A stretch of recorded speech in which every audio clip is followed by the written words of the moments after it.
Before the cross, Jesus taught the disciples a lesson. He knew they will be confused. He knew that at times things wouldn't make sense, especially after his crucifixion, because he said to them right before, he said, I will never leave you or forsake you. And then he left. Wait a second, it doesn't make sense. I can't understand that with my limited brain. Not only did he leave, he was killed and buried, and everything was confusion. And where is the promise? And where is the freedom? And where's all the things that you said would happen? This doesn't make sense to us. Trust, even when it doesn't make sense. See, I don't believe that God shies away from our doubts. I don't. I think he's big enough to handle our doubts. And I've shared this before, and I'll share it again and again and again and again. One of my favorite parts of Scripture, Mark 9:24. I think it's not here, but I think it's important because for me, it really speaks to my doubt-ridden heart.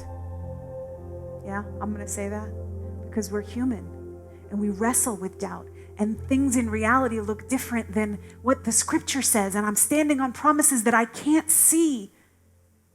And yet, God, I say, immediately the boy's father, Mark 9:24, exclaimed, I do believe.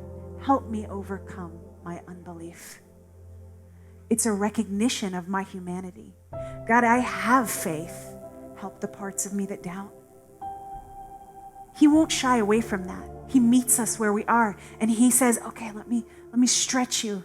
Let me show you what I had purpose for this part right here. Okay? And he did that with the disciples. In John 13:7, we see Jesus replied, you do not realize now what I'm doing, but later you will understand. Later you will understand. And many times in my unbelief, in my doubt, I've had to stand on this and say, I don't realize what you're doing now, God. I can't see it. But later, I will stand on the promise that I will understand.